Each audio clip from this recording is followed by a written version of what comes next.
नमस्कार दोस्तों, जन मुद्दों की बात धर्मराज के साथ मेरे शो में आप सबका स्वागत है। आज हम बहुत ही महत्वपूर्ण मुद्दे पर विजय पाल जी जवाहरलाल नेहरू विश्वविद्यालय के छात्र हैं। इनका इंटरव्यू आपने पहले भी मेरे इस चैनल पे सुना होगा और मेरे अंग्रेज़ी वाले चैनल द ओपिनियन प्लेटफॉर्म पे भी आपने सुना होगा। आज मैं जिस महत्वपूर्ण मुद्दे पर आपसे बातचीत करने जा रहा हूं, विजय जी का इंटरव्यू लेने जा रहा हूं, यह मुद्दा आरक्षण से जुड़ा हुआ है। सीधे बहुत ज़्यादा वक्त न लेते हुए सीधे सवाल पे आते हैं। विजय पाल जी, जैसा कि मैंने कहा, शिक्षा यानी एजुकेशनल डिपार्टमेंट में पीएचडी करते हैं और हाल में ही इंडियन एक्सप्रेस में भारत की एक बहुत ही मशहूर पत्रकार ने, तवलीन सिंह ने, अंग्रेज़ी में 2 आर्टिकल लिखे। उन दोनों आर्टिकल में उन्होंने आरक्षण का विरोध किया और कास्ट सर्वे का विरोध किया। हम विजय जी से समझना चाहेंगे, ये स्कॉलर हैं, पीएचडी करते हैं, शिक्षा जगत की बारीकियों को जानते हैं, समझते हैं, बेबाकी से बोलते हैं। सबसे पहले विजय जी, मैं आपका अपने चैनल में स्वागत करता हूँ, दैनिक अम्बेडकर में। धन्यवाद धन्यवाद जी। आपसे पहला सवाल है कि तवलीन सिंह जैसे पढ़े लिखे लोग, इंटरनेशनल लेवल के लोग आरक्षण जैसी नीति का विरोध क्यों करते हैं? पहली बात यह है कि पढ़े लिखे होने से आरक्षण का कोई विरोध करेगा या समर्थन करेगा, उससे कम निर्धारित होता है कौन कहाँ से आता है, कौन किस वर्ग से आता है, उससे ज़्यादा निर्धारित होता है। और कौन न्याय के विषय को मानता है और कौन चाहता है कि जिसके पास सभी अधिकार हैं उसके पास वो अधिकार बने रहें। तो तवलीन सिंह जी ऐसे ही समाज से आती हैं जिनके पास आज़ादी के पहले से ही, अंग्रेज़ों के दौर से भी सारे अधिकार थे और आज़ादी के बाद उसमें धीरे धीरे क्षरण होने लगा। आरक्षण आने से जो तबके बाहर रह गए थे उनको जगह मिलने लग गई। तो इनको कभी नहीं अच्छा लगेगा कि हमारी जगह कोई और ले सके, हमारी बराबरी कोई और कर सके जिसके अंदर क्षमता है, तो वो अच्छा नहीं लगेगा। तो इसलिए आरक्षण का विरोध कर रही हैं। तो आप विश्वविद्यालय में हैं, आपने इसके पहले भी स्कूल के दिनों से अगर आप अनुभव को याद करते हैं तो आपको लगता है कि आपको कोई भी ऐसे प्रोफेसर्स मिले जो सीधे सीधे आपको लगा हो कि ये आरक्षण विरोधी हैं और इनका रवैया समाज को देखने का ठीक नहीं है? अगर स्कूल की बात करें तो स्कूल के लेवल पे आरक्षण होते नहीं है। तवलीन सिंह जी कह रही हैं कि स्कूलों में आरक्षण खत्म होना चाहिए। पता नहीं वो कौन से स्कूल में पढ़ी हैं। हम लोग जिन स्कूलों में पढ़ रहे थे वहाँ पे आरक्षण। क्या तवलीन सिंह ऐसा भी कह रहे हैं कि स्कूलों में भी आरक्षण खत्म हो? वो केवल स्कूलों में नहीं कह रहे हैं, वो कह रही हैं आर्मी में आरक्षण खत्म होना चाहिए। तो आर्मी में कौन सा आरक्षण है मैं जानना चाहता हूँ। और आर्मी में भी उन्होंने कहा पैरामिलिट्री में आरक्षण खत्म होना चाहिए। पैरामिलिट्री में तो बहरहाल मान लीजिए है आरक्षण, महिला आरक्षण भी है, उसमें 33% महिलाओं को आरक्षण दिया गया। तो क्या वो उसको भी खत्म करने के फेवर में है? लेकिन आर्मी में कौन सा आरक्षण है मुझे ये नहीं पता है। तवलीन सिंह जी इसको जानती होंगी, तो वहाँ पे भी आरक्षण खत्म करना चाह रही हैं। तो स्कूल में तो आरक्षण का कोई मुद्दा नहीं था, क्योंकि स्कूलों में हम जैसे स्कूलों में पढ़े, पब्लिक स्कूल थे, वहाँ पे आरक्षण कोई नहीं था, लेकिन सभी को लगभग एडमिशन मिल जाता था। स्कूल भारत में बड़ा कंफ्यूजिंग टर्म है। जहाँ पब्लिक स्कूल को हिंदी में सरकारी स्कूल समझ सकते हैं, वैसी एलीट के लिए, अभिजात वर्ग के लिए पब्लिक स्कूल का मतलब कॉन्वेंट स्कूल होता है, मिशनरी स्कूल होता है, क्रिश्चियन मिशनरी स्कूल होता है। तो आप किस पब्लिक स्कूल से पढ़े हैं? सरकारी वाला ही वही सरकारी है, असली पब्लिक स्कूल से पढ़े हैं जहाँ पे आसानी से पब्लिक पहुँच सकती है। पब्लिक पहुँच सकती है। जिसके माता पिता करोड़पति नहीं है, उनके बच्चे भी स्कूल पहुंच सकते हैं। करोड़पति का बहरहाल ये है कि हमारी साल भर की फीस लगभग 200-250 रुपये है। साल भर की फीस 200-250 रुपये है। यह भी दुखद है, जहां पर पूरे देश में एक बहुत बड़े पढ़े लिखे तबके से आवाज़ आती रही है कि केजी टू पीजी फ्री यानी निःशुल्क शिक्षा होनी चाहिए। भारत सरकार इस शिक्षा को सुनिश्चित करे कि केजी टू पीजी किसी भी प्रकार का फीस नहीं होना चाहिए। लेकिन अगर आपको साल में 200-250 भी फीस सरकारी में लग रहे थे, तो मैं अपने चैनल के माध्यम से, अपने शो जन मुद्दों की बात धर्मराज के साथ के माध्यम से विरोध दर्ज करता हूं। मैंने भी 6 महीने में 45-48 रुपया फीस हाई स्कूल में दिए थे। अब समझ में आता है कि वह फीस भी लेने देने की कोई ज़रूरत नहीं थी। हालांकि मेरे फीस सभी माफ़ भी हो जाते थे, जिसको बोलते थे पुअर बॉयज़ फ्रंट, निःशुल्क। दूसरा सवाल, कास्ट सर्वे से जिस तरीके से तवलीन सिंह नाराज़ हैं बिहार के कास्ट सर्वे को लेकर, तो कहाँ तवलीन सिंह, कहाँ बिहार, न बिहार कभी आएंगी न जाएंगी, इतनी परेशानी क्यों है तवलीन सिंह जी को कास्ट सर्वे से?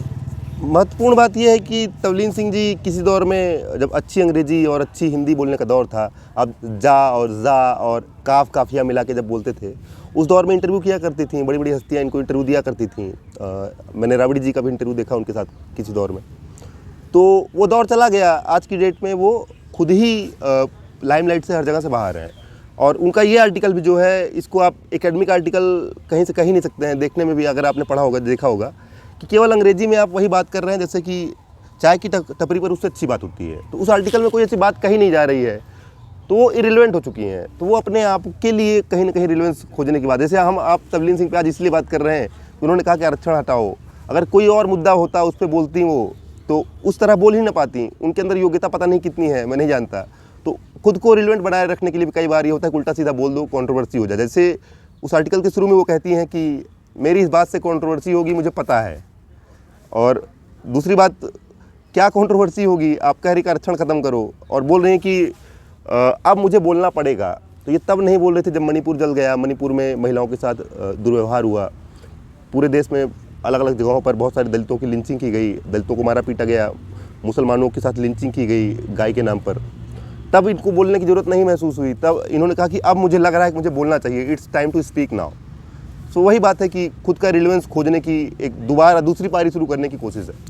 तो आप ये कहना चाह रहे हैं कि जहां एक ज़माने में एक तरफ आरक्षण वास्तव में एक विरोध का और समर्थन का मुद्दा होता था, आज आरक्षण का विरोध इसलिए भी लोग करते हैं क्योंकि उन्हें ये लगता है कि आरक्षण के विरोध करने से तुरंत विवाद होगा, वापस उनकी प्रासंगिकता बन जाएगी और वे फिर से लोकप्रिय हो जाएंगे।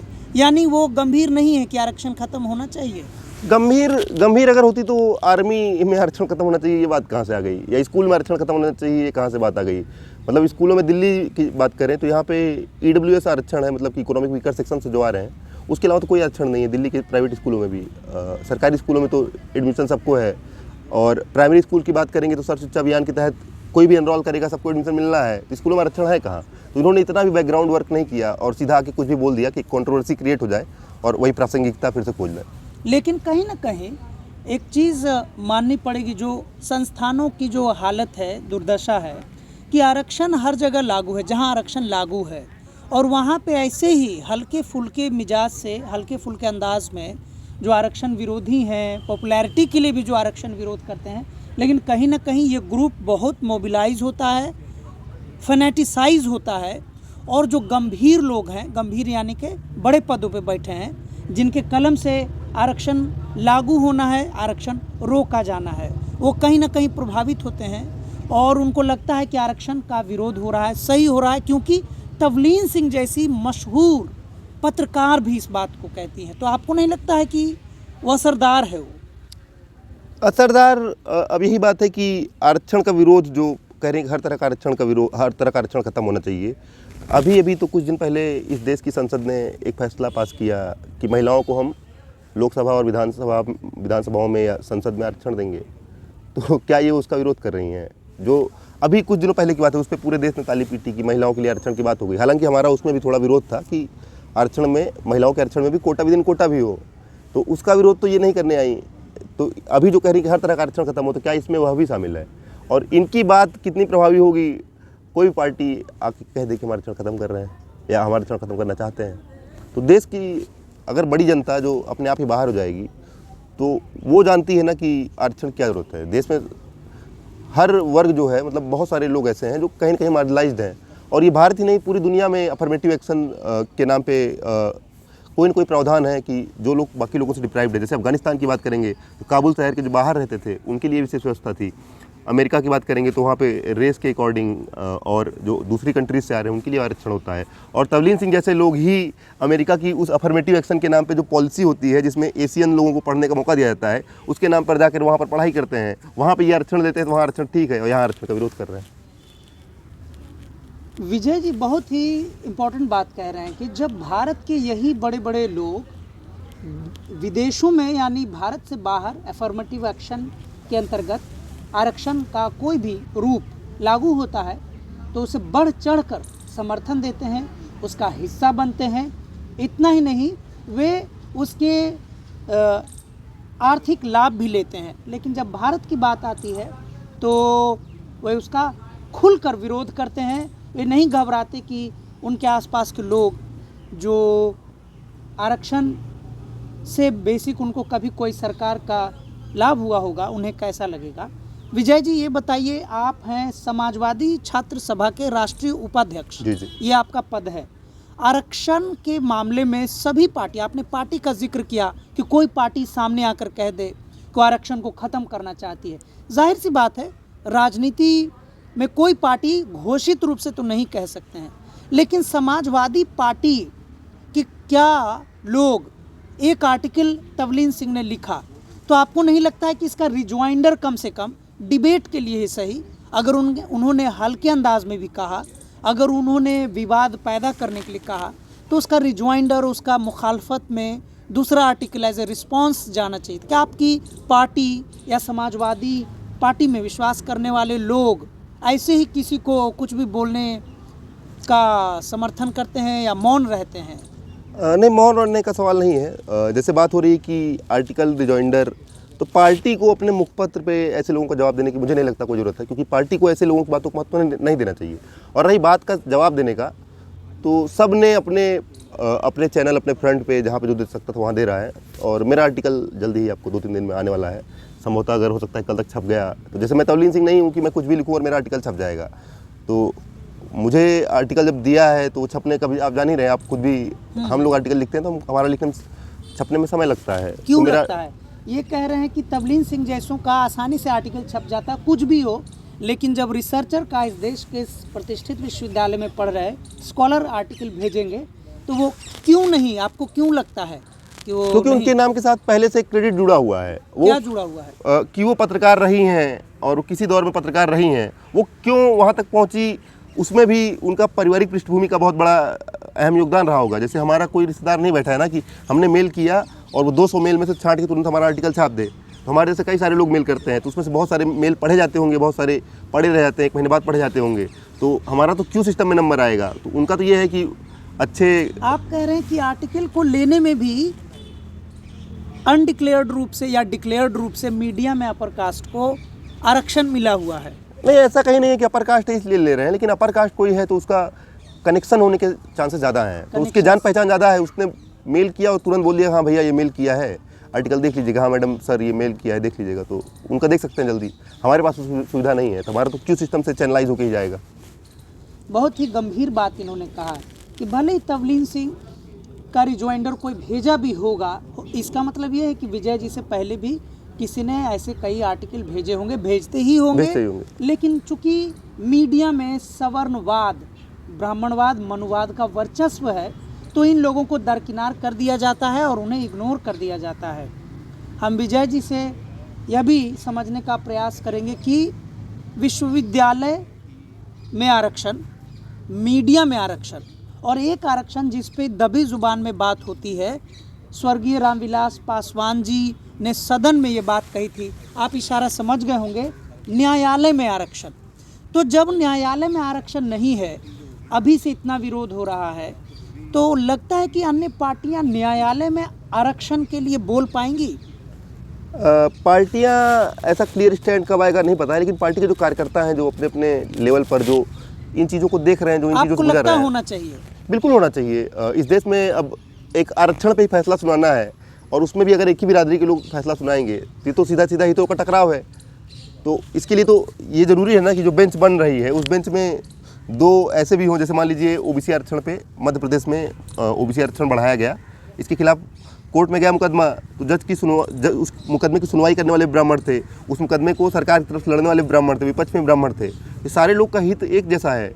तो कुछ तो जज ऐसे होने चाहिए ना कि जो दूसरा पक्ष जो है उसको समझ सके। लेकिन जो विपक्ष हैं, जो यानी कि जो सरकार के जो वकील रहे होंगे, जिस सरकार ने आरक्षण लागू किया, भले ही उसके वकील ब्राह्मण हो, लेकिन वो तो अपना केस क्यों हारना चाहेंगे? वो तो जोर शोर से अपना पक्ष रखते होंगे। क्या सिर्फ इसलिए उन पे शक किया जाए कि वो ब्राह्मण वकील हैं? नहीं, मैं शक कर ही नहीं रहा हूँ उन पे। मैं ये कह रहा हूँ ना कि जैसे जज है, मैं जज पे भी शक नहीं कर रहा हूँ, लेकिन मैं कह रहा हूँ कि जो उनकी सोशल लोकेशन है, उसके कारण उनका अनुभव दूसरा है, तो उनका समाज को देखने का नज़रिया दूसरा है। तो जो बाकी लोग भी हैं उनका नज़रिया समाज को देखने का कुछ और है। तो हम जिस सोशल लोकेशन से आ रहे हैं उसके हिसाब से हमारी आरक्षण पे या किसी और चीज़ पे राय में हो सकता है अंतर हो, क्योंकि दूसरे ने बहुत सारा समाज देखा ही नहीं वो वाला, उसका अनुभव ही नहीं है। जैसे तवलीन सिंह जी को वो अनुभव ही नहीं होगा, तभी वो कह रही है कि आर्मी में आरक्षण नहीं होना चाहिए, क्योंकि जबकि आर्मी में कोई आरक्षण नहीं है। तो जिसको वो अनुभव हो उसको बैठने का मौका मिले, एक इंक्लूसिव बेंच हो ना। हम तो कह रहे हैं कुछ ऐसे बैठे जो ऐसे समाज से आते हैं जो आरक्षित वर्ग से नहीं आते हैं, और कुछ ऐसे बैठे कि जो आरक्षित वर्ग से आते हैं। आर्मी में भी आवाज़ें दबी ज़ुबान में क्या खुले में चर्चा होती है, अहीर रेजिमेंट होना चाहिए। बहुत सारे लोग जो दबंग हैं, दबंग जाति से हैं, वो उनका मांग है कि आर्मी में उनका रेजिमेंट हो। तो उस पर आपको क्या लगता है कि आर्मी में आरक्षण रेजिमेंट वाइज जो मांगते हैं लोग अलग अलग, या आर्मी में आरक्षण होना चाहिए? पहली बात तो ये है कि जो आर्मी में रेजिमेंट की बात कर रहे हैं, तो कुछ जातीय क्षेत्रीय नामों पे रेजिमेंट अभी भी है। जैसे जब बात होती है कि रेजिमेंट में आरक्षण, जैसे मराठा रेजिमेंट जो है या मराठा लाइट इन्फेंट्री जो है, तो उसमें सारे मराठा ही नहीं होते हैं। तो ये भ्रम है कि फला जाति के नाम से रेजिमेंट है तो उस जाति के लोग रहेंगे, तो ये पूरी तरह से एकदम भ्रामक है पूरी तरह से। या अहीर रेजिमेंट होगी तो उसमें मतलब सब आप ये कह रहे हैं कि अगर कोई समाजवादी पार्टी या राजद या कोई अखिल भारतीय यदुवंशी महासभा जैसी जातीय महासभा, अन्य भी हो सकती है जाति, वो लोग अगर अपनी जाति का अगर रेजिमेंट मांग रहे हैं तो वो ये नहीं कह रहे हैं कि अहीर रेजिमेंट में सिर्फ अहीर रहेंगे। नहीं, वो ये नहीं कह रहे वो क्या कह रहे हैं ये नहीं पता है। लेकिन रेजिमेंट का जो सिस्टम है, जैसे अभी भी मराठा इन्फेंट्री है तो उसमें सारे मराठा नहीं होते, या सिख रेजिमेंट है जरूरी नहीं सब सिख हो, ऐसा कोई प्रावधान नहीं। आर्मी की तरफ से ऐसा नहीं है। रेजिमेंट है, कॉलोनियल रूल था, अंग्रेजों के ज़माने में कुछ रेजिमेंट के नाम रखे गए, तो रेजिमेंट के नाम कुछ बदले नहीं गए। और मुझे लगता है कि सारे रेजिमेंट्स के नाम बदल के यूनिफॉर्म करने चाहिए और जाति रेजिमेंट अच्छा, खत्म होना चाहिए। आपको लग रहा है कि जाति का जैसे राजपूताना रेजिमेंट है, खत्म होना चाहिए बिल्कुल। सिख रेजिमेंट है, मराठा तो आप कह रहे हैं कि रेजिमेंट ही ना हो, मतलब जाति के नाम पर रेजिमेंट नहीं होनी चाहिए। अच्छा, बहुत ही दिलचस्प बात और बहुत ही बारीक बात इन्होंने कही है कि जिस आर्मी को लेकर पूरे भारत में एक फैंडम है, बहुत सारे फ़ैन हैं, बहुत सारे युवा आर्मी में जाना चाहते हैं। जो लोग जा पाते हैं वे नॉस्टैल्जिया का पार्ट रहते हैं, जो लोग नहीं जा पाते हैं वो सब दिन इंडियन आर्मी के प्रति एक श्रद्धा रखते हैं, लेकिन वहाँ भी जातिगत नाम से या समुदाय के नाम से रेजिमेंट चलते हैं। विजय जी कह रहे हैं कि वो होना ही नहीं चाहिए, बिल्कुल नहीं होना चाहिए। मतलब कि मराठा रेजिमेंट, सिख रेजिमेंट, तो किस प्रकार का, तो यानी आर्मी में आरक्षण नहीं होना चाहिए? आर्मी में कोई आरक्षण है ही नहीं। जो आर्मी होना चाहिए या नहीं? आर्मी में आरक्षण मतलब मुद्दा यही है कि ऑफिसर रैंक की अगर आप बात करेंगे तो वहाँ तो कोई आरक्षण नहीं है। तो पहली बात तो ये है कि शुरुआत करनी है तो वहाँ से करिए, क्योंकि नीचे तो जो जा रहा है सही बात यही है कि आर्मी में जाने वाला तबका जो है आर्थिक रूप से, जो नीचे फौजी लेवल पे जा रहे हैं, जो आर्थिक रूप से और शैक्षणिक रूप से पीछे छूट गए हैं लोग, या तो वही ज़्यादातर जाते हैं। ये हकीकत की बात है। का मतलब है कि आर्मी में जो एक प्रकार से आरक्षण नहीं है लेकिन है भी है, कोई आरक्षण नहीं है। नहीं घोषित रूप से नहीं है, लेकिन वो काम का आरक्षण है ना, कि फौजी लेवल में गरीब तबके के ही लोग जाएंगे और ऊपर जो लेफ्टिनेंट कर्नल मेजर जो होते हैं उसमें अपर कास्ट के ही लोग जाएंगे। ऐसा नहीं, अपर कास्ट में नहीं कह रहा हूँ, लेकिन यही है ना कि जो संपन्न होगा वही उसके बारे में सोचेगा। होगा, जिसकी इंग्लिश मीडियम में पढ़ाई अच्छी हुई होगी वही एनडीए जाएगा, क्योंकि एनडीए का जो प्रोसेस है एसएसबी का सिलेक्शन का तरीका है, तो उसमें तो आपका पूरा सिलेक्शन प्रोसेस केवल इंग्लिश में होता है। तो जो हिंदी में है, या जो मराठी में पढ़ा है, जो गुजराती में पढ़ा है, जो या किसी दक्षिण भारतीय भाषा में, तमिल तेलुगु के क्षेत्रीय विद्यालय से आया है, तो उसके लिए मुश्किल है कॉम्पीट करके वहाँ पहुँचना। लेकिन असंभव नहीं है। असंभव तो कुछ भी नहीं है। असंभव कुछ भी नहीं है, मुश्किल है।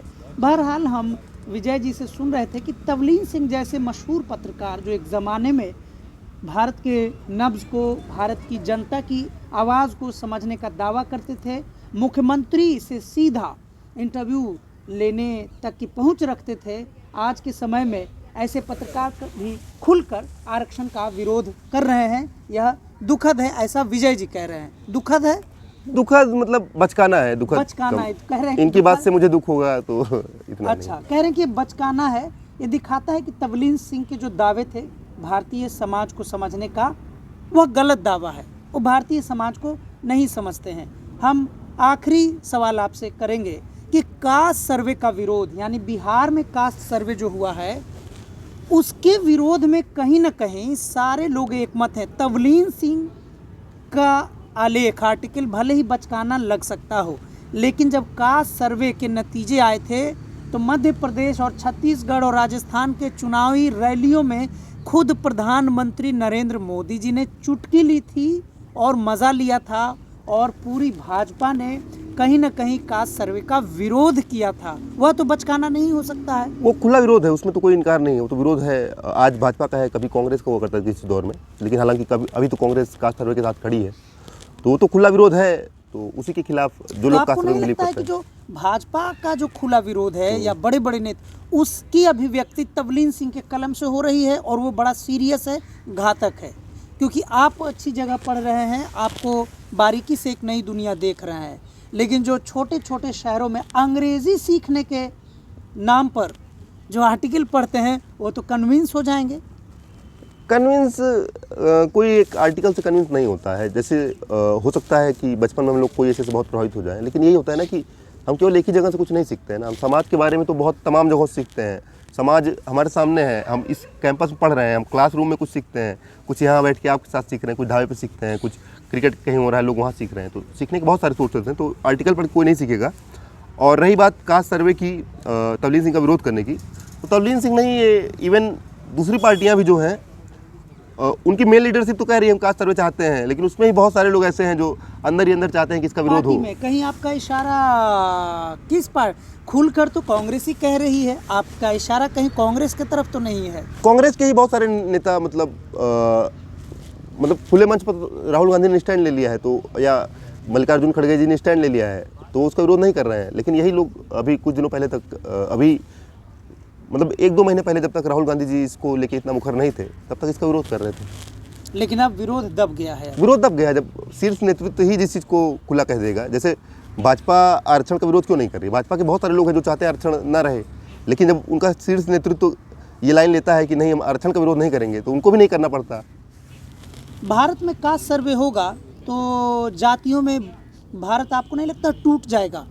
जातियों में तो भारत ऑलरेडी बटा हुआ है ना, जातियाँ अलग अलग। जैसे हम जिस समाज में बैठते हैं, हम अपने मोहल्ले में बैठते हैं, हमको तो हर किसी की जाति पता है, तो मोहल्ला टूट के तो बिखर नहीं जा रहा है कि एक घर 2 किलोमीटर दूर चला गया।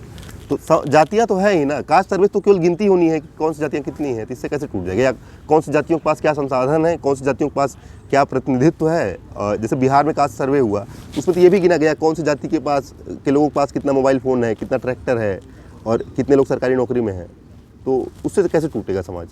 देखिए, बिहार कास्ट सर्वे का आपने जिक्र किया। बिहार कास्ट सर्वे में एक विरोधाभासी और दिलचस्प चीज़ हुई।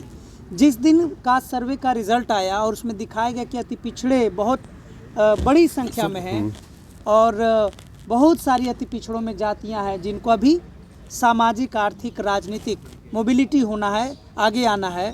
लेकिन नीतीश कुमार ऐसा लगता है कि खुद कास्ट सर्वे को उन्होंने करवाया, नतीजे सार्वजनिक कराए, और कास्ट सर्वे के समर्थकों को चिढ़ाने के लिए उन्होंने अगले दिन एक झाजी को एमएलसी बना दिया। तो जिस समाज में, जिस जाति में, जिस राज्य में हजारों ऐसी जातियां हैं, सैकड़ों ऐसी जातियां हैं जिनके लोग हो ना हो स्कूल के प्रिंसिपल, कॉलेज के प्रिंसिपल ना बन पाए हों, फिर भी हर जगह, हर कोटे में आगे रहने के बावजूद उन्होंने एक ब्राह्मण को एमएलसी बनाकर भेजा। उस पर आपका क्या कहना है? ये उनका फैसला है, उनकी पार्टी का फैसला है। और रही बात प्रतिनिधित्व की, जो आप बात कर रहे हैं कि तो कास्ट सर्वे का पर्पस तो डिफीट हो गया। यही बात तो भाजपा कह रही है। कास्ट सर्वे का पर्पस ये है कि गिनती हो। कास्ट सर्वे के बाद जरूरी नहीं है कि मुख्यमंत्री सब कुछ कर देगा, समाज को तो पता चलेगा कि हाँ हमारी क्या स्थिति है। और बहुत सारे सोर्सेज होते हैं, एक ही सोर्स नहीं है किसी अधिकार सुनिश्चित करने का या प्रतिनिधित्व सुनिश्चित करने का। एक ही सोर्स, एक ही एमएलसी की सीट पूरी बिहार में नहीं थी, तो समाज को तो पता है ना कि कौन हमारे साथ खड़ा है या कौन नहीं, या हमको क्या मिला है। हमको तो पता रहे ना कि हो सकता है कि मेरे घर में कोई सरकारी नौकरी नहीं करता था, लेकिन इसका ये मतलब नहीं है ना कि मेरे रिश्तेदारों में कोई नहीं करता, तो या मेरी कम्युनिटी में कोई नहीं करता है। मैं जैसे ओबीसी से आता हूँ तो ओबीसी में कितने लोग नहीं करते, हमको ये पता नहीं है ना। अपने मोहल्ले के सर्वे से हमको आइडिया नहीं लगेगा ना, मोहल्ले का अपना जो हमारा सैंपल है। तो कास्ट सर्वे का सैंपल थोड़ा बड़ा होता है, पूरे सैंपल क्या पॉपुलेशन सर्वे है वो, तो आइडिया तो लगेगा ना कि किसके पास संसाधन कितने हैं। जो पॉलिसी बननी है, केवल एक एमएलसी की सीट का मसला नहीं है ना, पॉलिसीज बननी है, तो उससे क्लियर होगा कि पॉलिसी कैसी बननी चाहिए। जैसे कास्ट सर्वे के बाद बिहार सरकार ने आरक्षण को बढ़ाया, 50 से 65% किया, हालांकि वो 60 से 75 कह रहे हैं, मतलब 10% ईडब्ल्यूएस को छोड़ दिया जाए। तो ये बढ़ाया कि कास्ट सर्वे से ये देखा उन्होंने कि वो कुछ जातियां जो हैं अभी रिप्रेजेंटेड नहीं, हालांकि उसको कैसे देखा, वो भी उनका मिस इंटरप्रिटेशन है। जैसे मैंने जो देखा, मेरा जो आर्टिकल भी आने वाला है उसमें यही बात होने वाली है कि अति पिछड़ों की भागीदारी जो है उनकी संख्या के अनुपात में नहीं है। तो आरक्षण जो बढ़ाया गया वो अति पिछड़ों को ज़्यादा बढ़ाना जाना चाहिए था। जैसे रेशियो भी था जो 1:1.5 का जो रेशियो होना चाहिए था उसको भी ब्रीच कर दिया गया। ईबीसी और ओबीसी का जो रेशियो था उसको गड़बड़ किया गया। पहली बार उसको जो रिक्वायर्ड कॉर्पोरेट फार्मूले के अंतर्गत था उससे नीचे ले जाया गया, जबकि अति पिछड़ा ही सबसे कम रिप्रेजेंटेड है। तो ये सब सवाल हैं, बिल्कुल सवाल है ये सब। हम बात कर रहे थे आरक्षण, कास्ट सर्वे, बिहार में हुए जाति सर्वे, उसके विरोध और समर्थन को लेकर हमारे साथ बातचीत के लिए मैंने रिक्वेस्ट किया। एक्सपर्ट इन मामलों के, आरक्षण मामलों के एक्सपर्ट हैं, जाने माने स्कॉलर हैं और छात्र नेता हैं, समाजवादी छात्र सभा के राष्ट्रीय उपाध्यक्ष हैं विजय कुमार पाल जी। हम इनका शुक्रिया अदा करते हैं। बहुत बहुत शुक्रिया आपका। आपने बहुत ही कीमती वक्त हमारे चैनल को दिया और महत्वपूर्ण मुद्दे पर आपने अपनी राय रखी। बहुत बहुत शुक्रिया। धन्यवाद धनराज जी, बहुत बहुत धन्यवाद। शुक्रिया।